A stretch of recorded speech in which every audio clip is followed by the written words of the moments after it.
Yeah. What's going on, Denver? What's going on, Metro? We are here live in the studio. This is the Get Right Mind Body Radio podcast. And I'm here live in the studio with my main man, Leo. We're going to talk about all things mind, body, health, fitness, whatever comes to mind. Let's do it. Let's go.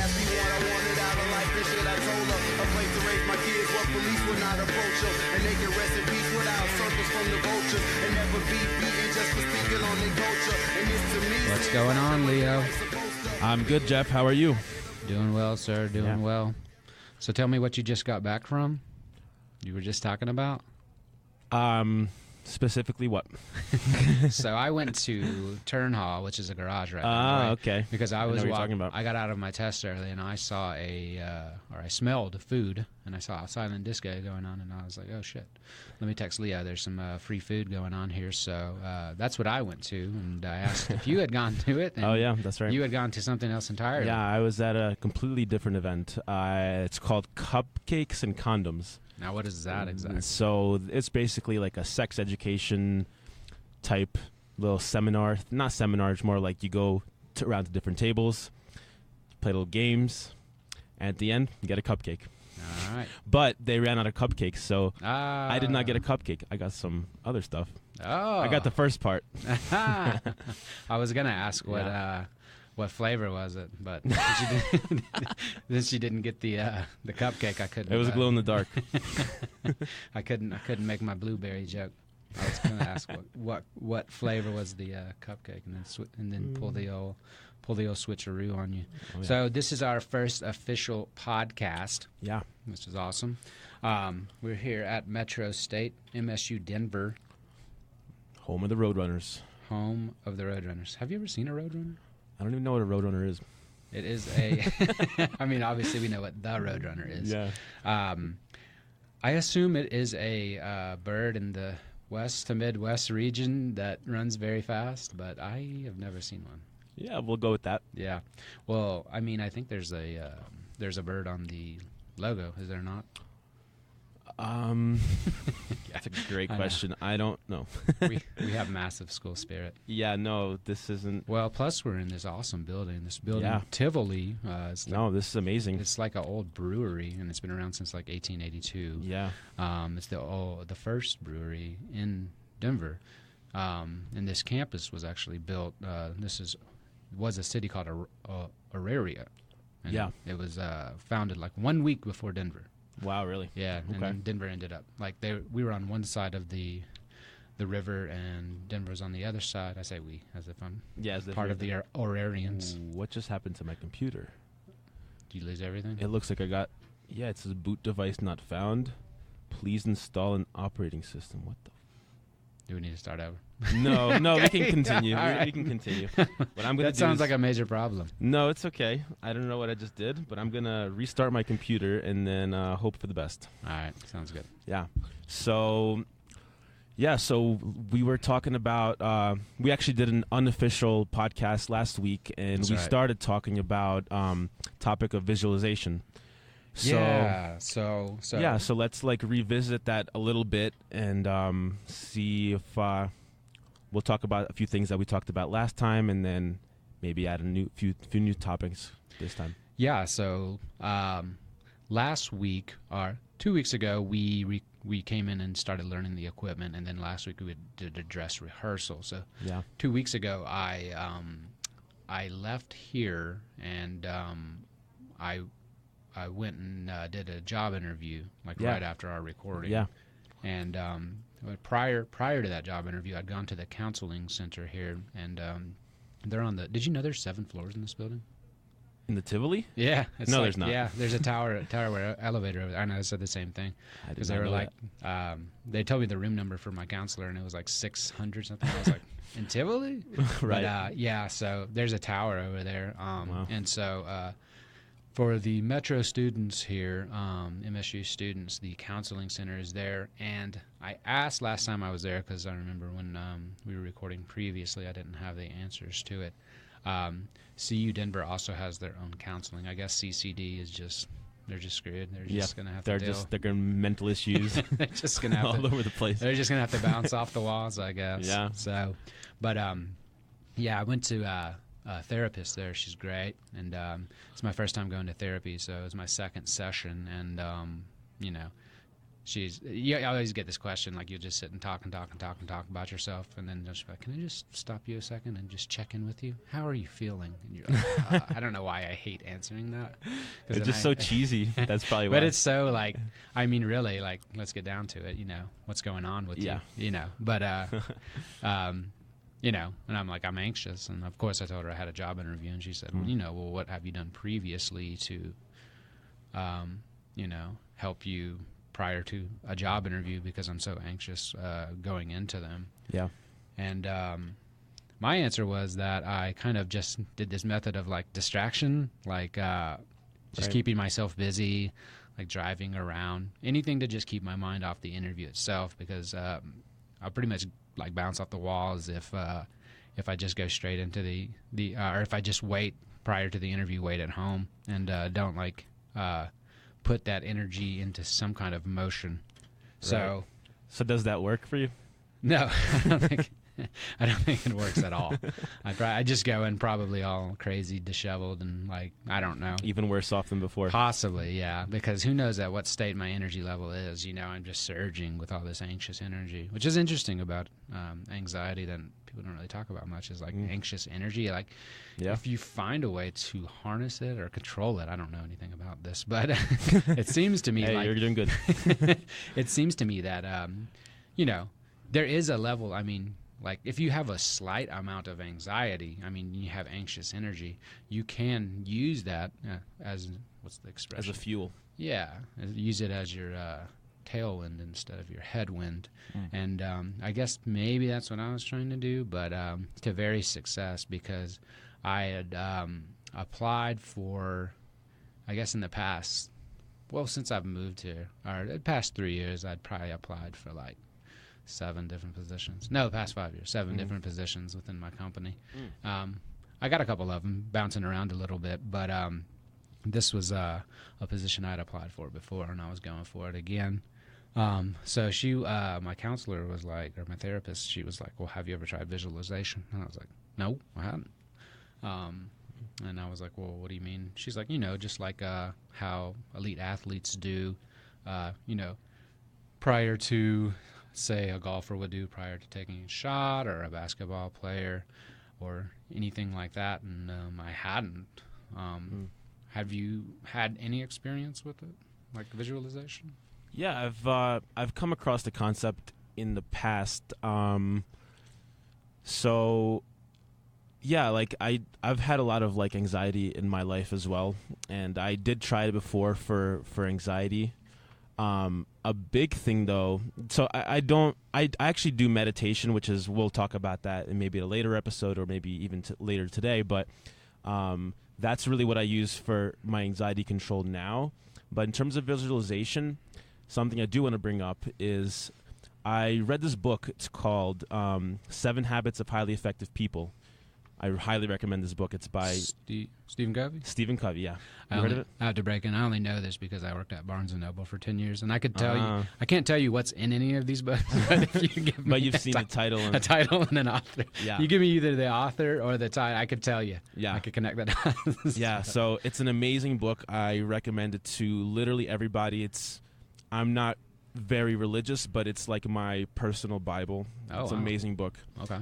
It talks about it talks about a bunch of habits that highly effective people must adopt, and they're not just, like, regular habits. They're like once you follow these habits, they're just life changing. And so anyway, one of these habits, habit 2, it's called starting with the end in mind. Okay. So basically, it's self-explanatory. Like, so before you build a building, you have to make a blueprint for the building.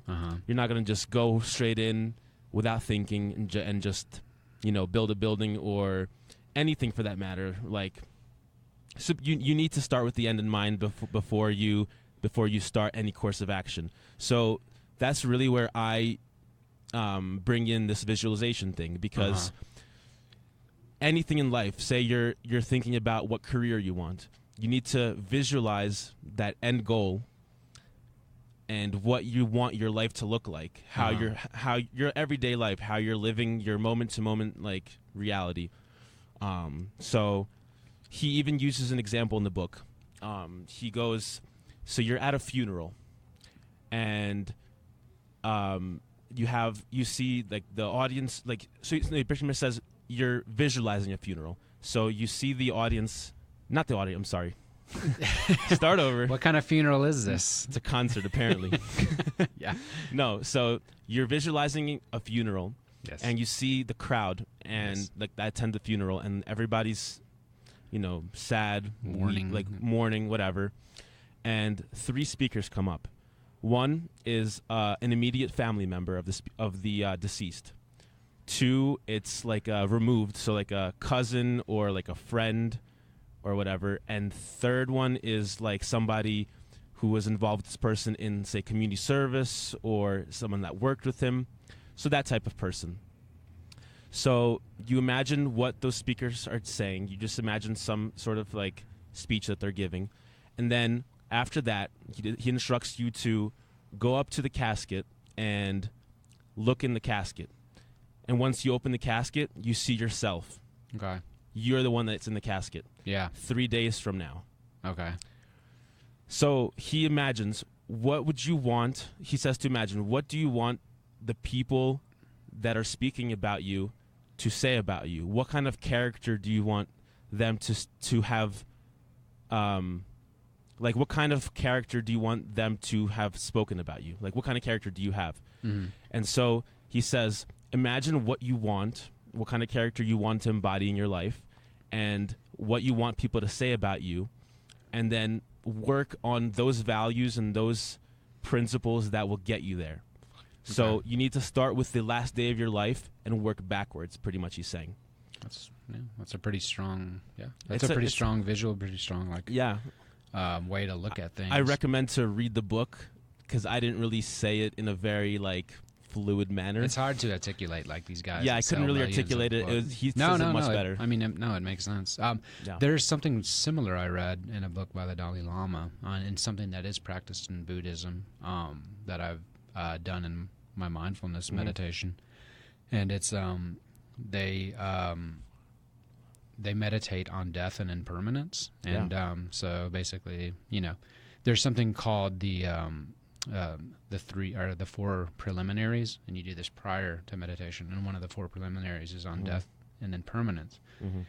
And it's things that you're not meditating on them, you're actually contemplating on them, which like in Western tongue, those 2 terms, the term meditation is a little inaccurate like with the translation from a lot of Eastern stuff, only in the sense that the term to meditate and to contemplate can be synonyms in certain context. But this specifically, you are contemplating. You're not meditating. Got it. Because you're doing this prior to your meditation. And that could be like a form of visualization, right? Like you're it is. contemplating. Yeah, it is. You imagine like like the instructor I go to. He's like you imagine like you're getting a phone call from the doctor telling you have cancer, and so it's basically a way for you to like live out the rest of your day. Like, okay, I just got a call that I have cancer. How do I want to live out the rest of my day? Exactly. Now that I know that I'm dying. Starting with the end in mind. And it's always reminding yourself, because a big part of Buddhism is impermanence, that everything is impermanent. It's always reminding yourself that everything is changing, that you are going to die. And so that book, I can't remember which one it was, by the Dalai Lama. He spoke on it, and I guess the guy, a lot of his books are him being asked questions, and he has his translator with him, even though he speaks multiple languages. But just in case, this guy's been translating for him for so long that I've heard him speak before. He's like, Dalai Lama's it takes forever for him to get out a sentence, though, so I understand. Yeah, he's very thoughtful before he says what he says, and then if and if somebody else, or if his translator can articulate it better than him, he just goes ahead and does it. Yeah. But a lot of his books seem to be like somebody like asking him questions and then like them transcribing it. So I guess in this particular book, they asked him about death, what he thought about it, was he afraid of it? And he's like, basically, like, I meditate on it every single day of my life. Right. So he's like, to me, he said he's curious about it more than anything because it's just a life experience. That's true. Or something that hasn't been experienced, which I don't know if you actually experience death, but you can experience dying, of course. Right, exactly. You don't know what you can't feel anything after death because nobody's there to feel it. You know what's funny though? I totally forgot about the 7 Habits. So this I did start reading this book. This is the one where he talks about in the beginning his son. And there's like he's having a birthday party, and his son gets a bunch of toys, and okay. So I started reading. I think his daughter, maybe his daughter, his child got a bunch of toys, and like other kids ran to him immediately and started playing with them.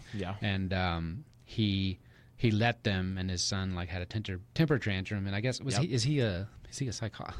I don't know what he did I'm not sure. I don't remember exactly what he did, but he was like researching. Like success habits, he's a very success principles throughout the 1700s, 1800s, right. Seeing pretty much like where the paradigm had changed from what he called like character based to like social based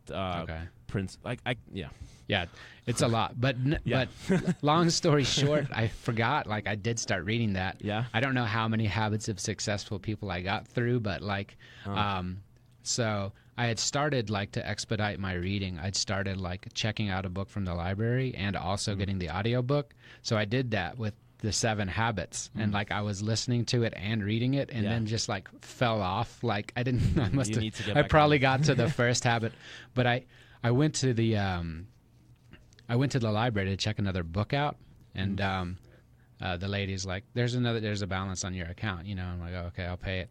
And she looks at it, and she just starts busting out laughing, and like I'm like, what's going on? And like I look at my girlfriend, and she can't speak. She's laughing so hard. And I'm like, what? She's like, looks like you're past due on your 7 habits of highly effective people, you know. And I'm like, yeah, I didn't finish it. Obviously, I'm not highly effective because I had both the audiobook and the actual book past due for like months. So I totally forgot I even started that. Yeah, so got to get back on that. Another thing about the book, he has actual he's dead right now. He died already. I don't remember when, but that's highly ineffective. Yeah, it's unfortunate too. But he does have like videos on YouTube.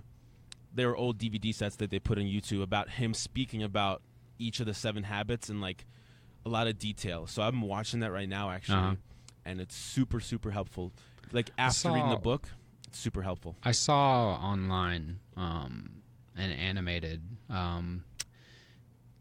It was animated to like his step about sharpening your blade. Sharpening the saw. Yeah, about basically sawing down a tree, and like if you stop or if you prepare, and you're going to saw it down faster if you prepare and sharpen your saw before you do any task. It was just a small video, but I was like, oh, that's pretty cool. Yeah. So that seems like a book with a lot in it and a lot to offer. So there's visualization in those senses, and then there's like visualization like a specific act. And weird enough, you know, when I was living in Georgia, I lived at Fort Benning, and there was a guy who was in the Army who he was an Army chaplain, and he ended up he was like in Tennessee, and I guess right near where he was preaching his church or whatever, the Army church, there was a Buddhist temple. So he'd go there just as like, you know, religious leaders do. They get to know people from, you know, even other religions just to build community. And he started going to this Zen Buddhism temple. Okay. And he ended up converting to Zen Buddhism, and he was like the first like Buddhist monk in the Army. Wow. He actually became a monk? Yes. Wow.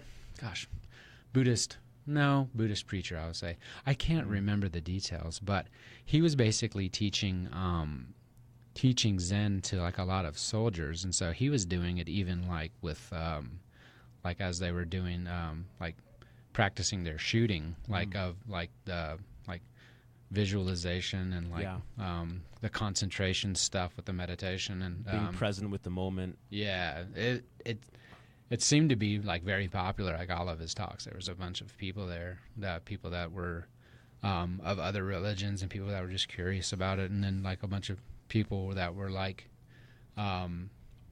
didn't ever expect for there to be a Buddhist pastor or chaplain in the army. I think that's what he was, a Buddhist chaplain. That came from backgrounds where their parents were Buddhist, and so they were just it meant a lot for them to finally be able to like come out, and actually be able to practice their faith in the army. So yeah, that's really cool. So this kind of visualization is on like a kind of like a micro level. So what I did was I had my dad back to the interview. I had my dad drive my car, and we went to this interview, and on the way I like visualized myself like getting out of the car, going up to the elevator, going up to the office, meeting the people, shaking their hands. And the first way it helped me is I realized as I was like visualizing I knew who would be in the interview. One of their names escaped me at that moment, but this was prior to the interview. So it took me a minute, and it did come to me. So it was like already, I was like, all right, cool, that helps. Really cool. Yeah. So then during the interview, you're like shake thinking their hand back and say their name to them and look them in the eye is like big, So that helped. And then another way was I didn't know if there would be water in the interview or not. Sometimes they provide it, sometimes they don't, but I always have dry mouth. And so I was like, well, let me just go ahead and bring a water in, And so I think it just helped make me a little calmer, or maybe just appear a little calmer. So last time we spoke, I was going to be getting a call last week after our recording. Yeah, you got the call right after we finished the podcast. Yep. And I got the job. Yeah. Yes. Woo. So it all worked out. So Congrats. I have to thank I got to go back and thank my therapist. And it was really nice. I was awesome. I was really happy about that. So did you remember the woman's name in the interview? It was a man's name, and I remembered it. Yeah, I did. Yeah, that yeah, that was nice. Yeah, cool. So yeah, it worked. It all worked out. Nice. Yeah. So last time I talked to you, or not last time I talked to you, but since the last interview, you got in a car wreck? Yeah. What happened? So I was I was at work. So I work for Papa John's. Yes. I deliver pizza. So it was a Wednesday night, and it was super, icy on the roads, and it was snowing. And I was like going back to the store, and I was pretty much standing at a red light, and I was texting, but it's okay because I was at a red light. And so all of a sudden I feel my neck just go back, and then forward, and so she hit me from behind, and I got pretty bad whiplash. Dang. So yeah, I ended Still up. hurts? It's better now. I had a headache for the first 2-3 days, which wouldn't go away. So I was a little bit worried about if I have a brain bleed or something. Yeah. And I felt like I couldn't. I just my whole reality, subjective reality, felt a little bit off for a few days. So I was a little bit worried, but yeah, now it's kind of back to normal. Okay. I think something that really helped me get back to normal faster was the meditation that I do, actually. Yeah, so let's talk about that. Because we started a mind-body podcast, not just because, of my body and Leo's mind, but also because of the fact that we're both exercise science majors here at Metro State. I am a registered respiratory therapist, and I'm going back to school to finish my bachelor's in exercise science. Leo, as well, is an exercise science major and a personal trainer. Soon to be, not yet. Soon to be. And we actually So I was going to go back to the first day we met. This is pretty funny. It was like a year and a half ago, and like it's damn near a blizzard. I think the only reason that the campus wasn't closed, I just found this out, is because there's 3 universities on this campus. So to close the entire campus, you have to close, like all 3 universities have to decide they're going to close, and then they'll close the entire campus. But like it was coming down, and like I was freezing, like waiting on this girl in front of me to pay for parking. And Leo walks up and he's like, "Excuse me," to the girl, and he's like, "Do you know where the physical education building is?" And in that voice, I don't know. I won't say English wasn't this girl's first language, but she looked at you like you had 2 heads, and I was just like, "I know where it's at," and you were like, "Okay, cool." And so we started walking, and I was like, "Yeah, I know where the building's at," but I was like, "I have no idea which classroom I'm in." You were like, "Oh, what class are you going to?" We're going to the same class, so I knew you knew the classroom. I knew the building, so between Teamwork. the one neuron in your head and the one neuron in mine, we formed together. We formed a synopsis, and from that synopsis was born the Get Right Mind Body podcast. A year and a half later. The reason it's mind body is also we discovered that we both meditate, but we do different types of meditation. Yes. So I do mindfulness meditation, and Leo does transcendental. Yes, I do. How long have you been doing that? So I originally took the courses in March of 2015, and I was pretty consistent for like maybe 1 to 2 months with it after the course, and then I kind of like fell off. Yeah. So then like I tried like a bunch of other meditations. I tried like mindfulness. I tried like just doing like yoga and stuff, and I wasn't very consistent with it. So I really started back up again September of 2018. So I've been doing it now for 5 months straight, like twice a day. I maybe missed like 3 or 4 meditations so far. That's awesome. I've been very consistent with it. When do you do it? Like what time of day? I do it once right when I wake up. That's the first one. And then the second one before I have dinner. So right after I come home either from school or work or whatever. That's a good idea. Yeah. They say you can't eat and then meditate because they don't want you to meditate on a full stomach because apparently like distracts you from your actual meditation when you have like digestive processes going on. Mm-hmm. So they say to do it right before you eat. Yeah. You do. It's 20 minutes, right? Yeah, well, it ends up to be like 24 minutes. It's like 20 minutes of the actual meditation, but it takes time to like go into it and out of it. Mm-hmm. So, yeah. Yeah, the course I'm taking, the instructor is basically like wake up, brush your teeth, and then sit down for 20 minutes. That's exactly what I do. And do that, like, if you can do that, specifically with like, well, he said that, it takes about 6 weeks of doing it. And we've learned this from our, like our stress management classes and even just our, exercise programming classes with fitness is it takes like 6 weeks of like doing a particular habit to like develop it and to like make it stick, Yeah. So I have also fallen off. I've been getting back on it. I know I'm going to sit here and have to talk about meditation, so it's encouraged me to like get back on it. Yeah. So it's nice. We're here to encourage each other and viewers who want to meditate. Yep. Ask us questions if you guys have any questions about meditation. We're gonna put out our Instagrams and all our information at the end of this podcast. Yeah, and any students on campus that are interested in it. There's also some seminars and talks going on, which I'm going to promote once I get the information from the school. In the counseling department, there's pamphlets that they have up there that you can get, and there's a bunch of stuff that's going on at the school. There's always something going on. Yeah. This is Colorado. It's super flaky. There's all kind of meditation going on, all kind of yoga, all kind of stuff like that, Yeah. But, once you get past the, I don't know, the, what's the word I'm looking for about meditation? That it's not, there is practical application to it. And it's not just theory or like airy-fairy type stuff. Right. There is that. There's that notion of it. There's that like there is some of it that is like literally that, but I don't think most of it is. It's it's secular in that most major religions have some form of it, but it also exists on its own. Yeah. Yeah, they even, like the meditation that I do, the transcendental meditation, they even say that this is a completely non-denominational, non-religious type of meditation. You don't have to believe anything. It's proven by science. There's been over 500 scientific studies like published in like reputable scientific journals about this meditation, and like you don't have to believe it. It's very secular.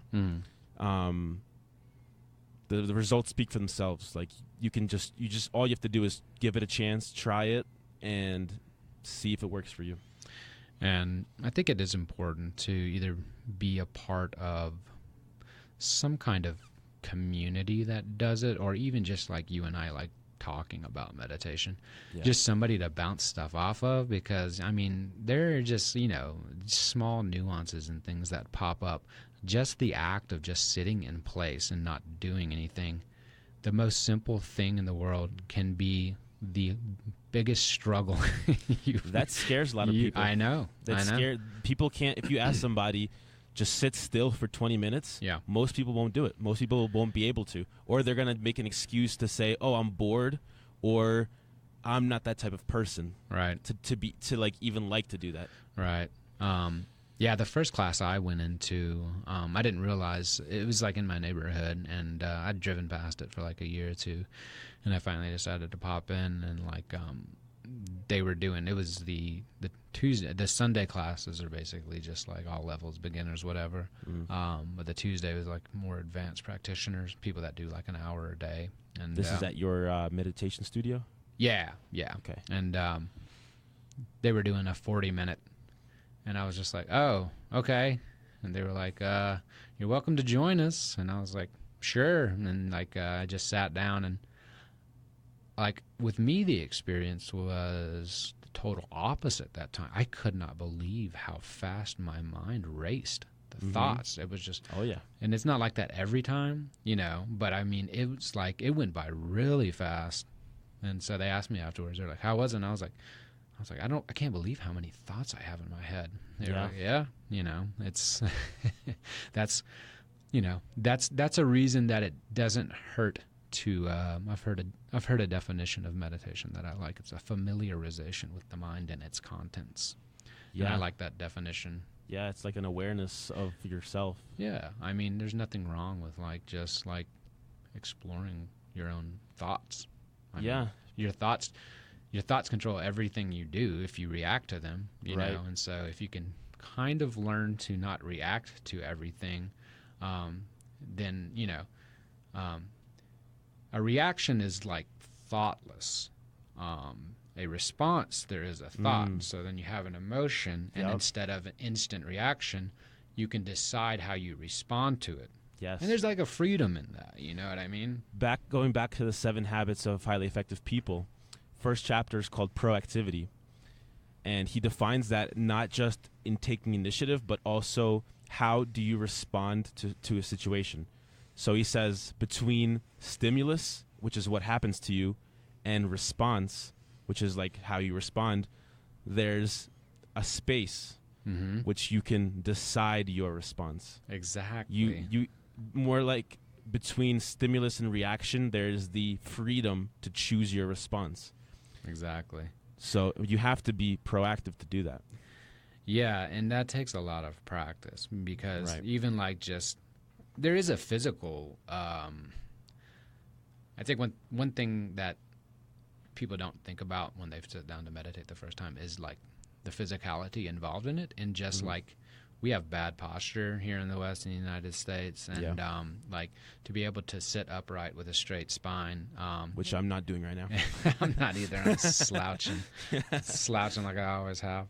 But to sit with a straight spine, and it's like since I had fallen off of my practice, my legs the past few days have just been like clenching.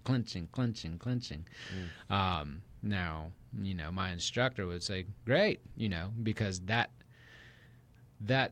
being able to not react to that. And I did end up reacting. I ended up changing. I had to, eventually change position because I wasn't. It was just so uncomfortable. But I didn't fall out of the practice. But being able to feel your body sending those, signals of discomfort and pain, and not instantly reacting. Even say like, whether a room's too hot, too cold, and like.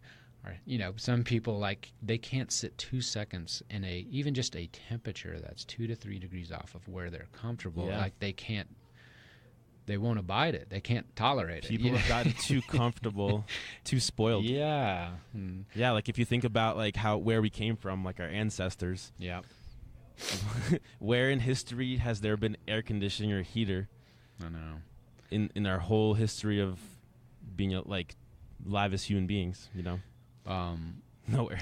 My girlfriend and I went down to Peru this summer on a medical mission trip, and it was great. Did you any ayahuasca? Did not. I've been asked several times though. Yeah. We did go to Cusco where they do the ayahuasca tours, and for those that don't know what ayahuasca is, it is a plant that's grown in Peru, and some kind of religious figure, a shaman of some kind, I think makes like a tea of some kind. Yep. People drink and they have a psychedelic experience. And here's where I draw the line and refuse to do it is like, I spent 17 days in Peru avoiding getting sick, and like ayahuasca supposedly makes you like vomit. Yep. Actively. And defecate. And so they say it makes you like vomit out your demons. Yes. Or your imperfections, impurities.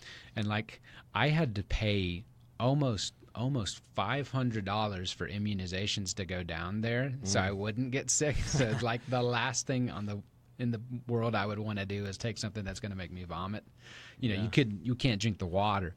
Fair enough. And it's just interesting being in another country and really having to immediately adjust to your surroundings. I remember the first day we were all together, and we were at this. It wasn't a hospital; it's called a clinica. The hospitals are like state-run, but there's clinicas, and they're like they're owned by the community, or they're privately owned, or whatnot. They're smaller versions, but we were there, and we had to sort all these medical supplies and medicines and things like that for our whole trip. But just during like the first hour or so, when we didn't have anything to do, like everybody kept kind of like reaching for their phones, but there was no cell phone service, so there's nothing to see on there. And it was so like hard because you're so conditioned to just instantly, just that instant gratification of like content or distraction or excitement or whatever it is. It's just like, and so just like that first couple of hours, everybody just had to like recalibrate to like, your phone doesn't work. You don't need your phone. That makes me cringe. That makes me cringe just thinking about it. Yeah. You're down in Peru to help people. You don't need to be on Facebook. Yeah. Now you get back to the hotel and you get on it. So yeah, that took a lot of adjustment. Also, the first hotel we stayed in, very nice, in a very artsy, nice, expensive part of town. I don't know about everybody else's room. My girlfriends and I cannot flush the toilet paper. You put it in a trash, like a little trash can by the toilet. Yeah. Oh, it's a smelly bathroom. It would have been nice to get a warning. They warned us about a lot of stuff that I was not expecting. Not at the nice hotel. Because, maybe I would have, made a little stop in the airport had I known that. Yeah. But, that did not occur. And, I got the full Peruvian experience there. Nice. Sounds fun. I guess my lady did too, unfortunately. Yeah. By the way, my computer is working again. Very nice, brother. Very nice. But yeah, so speaking on, so we also were exercise science majors, and we've been learning a ton of cool stuff. It's been a fun semester so far. And something we've been going through is what we talked about today was like functional movement. Pattern training, and I really like this a lot. Yeah, me and Jeff are Jeff and I. We are in Special Populations 2. It's Special Populations for children, adults, and adolescents, I believe. But yeah. Yeah, it's a great class. Special populations one are like disease processes like COPD, hypertension. There's specific. You took it already. I'm in it now. You're in it now. Yeah. So obesity, and so this is the counterpart to that class. Yeah, they're similar. There's some overlap. I think there is overlap. They just cover different types of diseases. Yeah. So, but what we learned today was about this functional movement pattern training, and how they break it down into 4 different categories. So the quote was, "We're not working muscles. Don't work out muscles, work out movements, or work out movement patterns," right? Working in movement patterns, yeah. Yeah. And it's something that I think has caught on, and, I think we've known it for a while, that there are certain exercises or machines that, like, they don't mimic what you do in real life. Yeah. And so it might be good for, just simple atrophy of a muscle to get it bigger. But if you can do something that mimics anything you do in real life, the value of it is so much greater. Oh, yeah. But I think, I think the last bastion of, like, the 80s meathead, Venice Beach, Gold's Gym, like, muscle head, like, that still exists in the gym, and I think most gyms are still designed for that template. Yeah. They've gotten a lot better. They've gotten better with, like, kettlebells, TRX machines, different things like that, so that now people can do a lot of more functional exercises. Yeah. Yeah.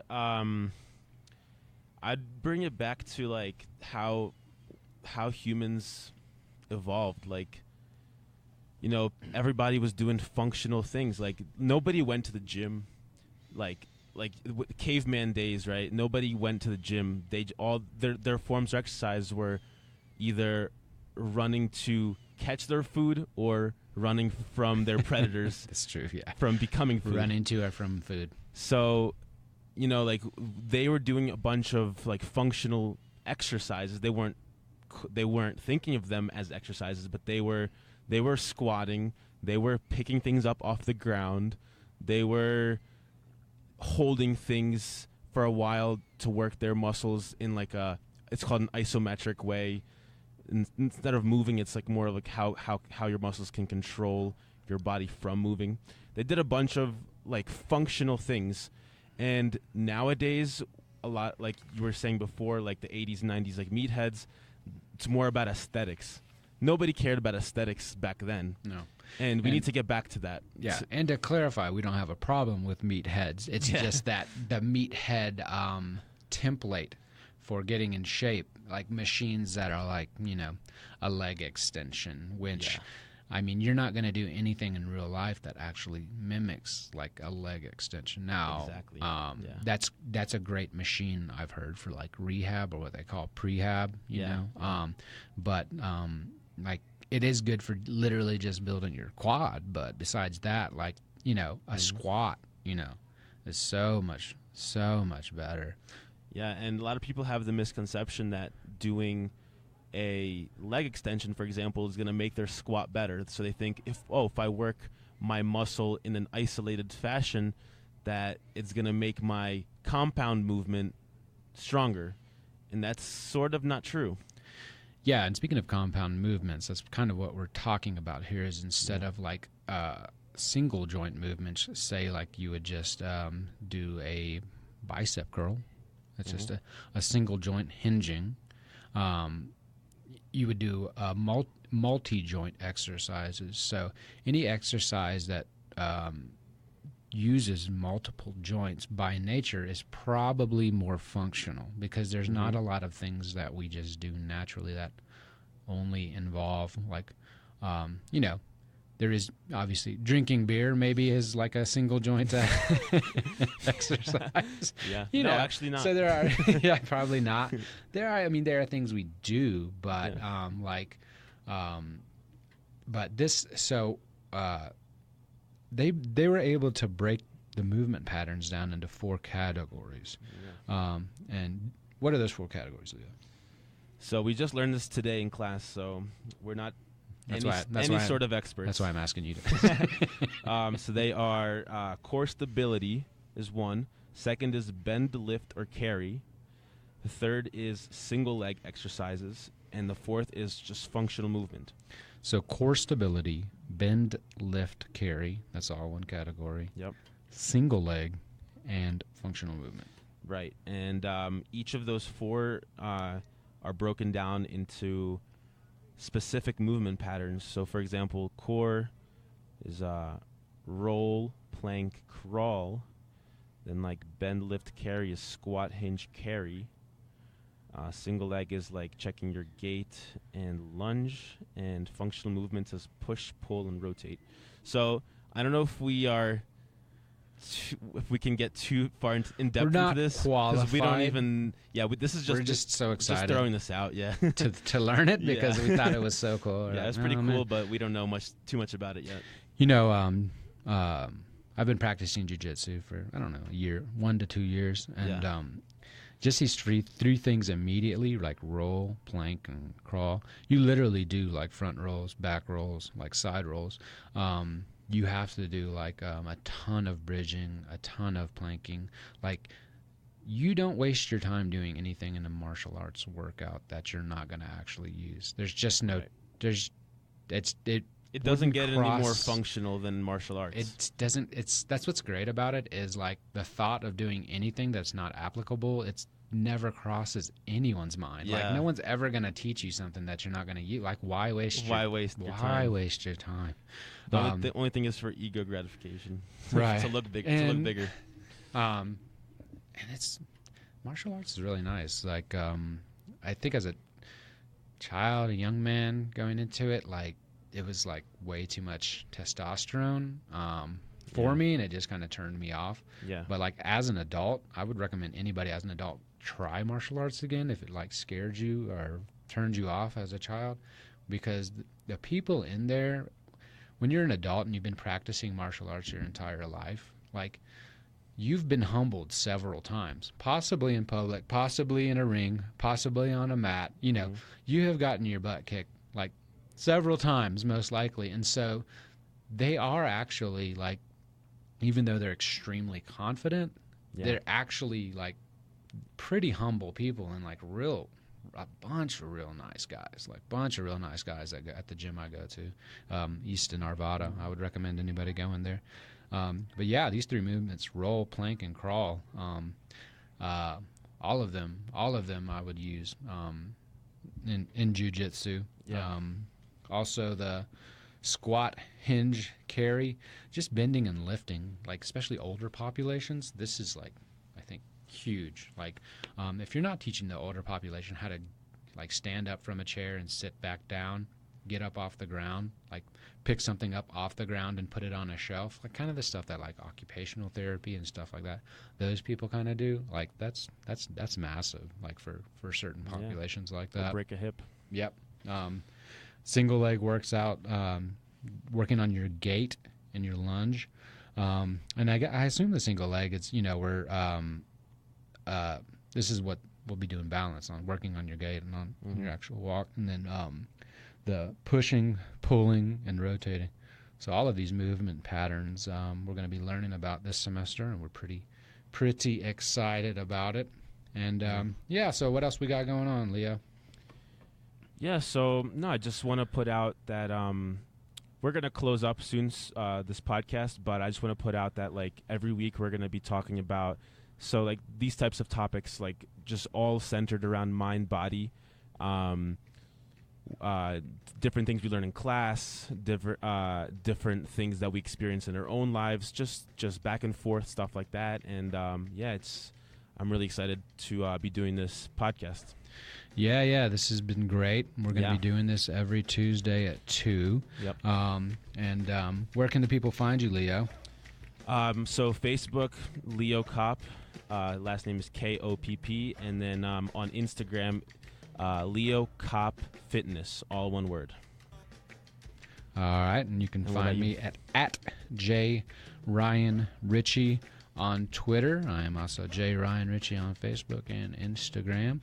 And just look out for us. Keep up with us. We're going to be asking a lot of questions. We're going to be bringing in people to talk about stuff we don't know about. We're pretty excited about it. And thanks everybody for listening.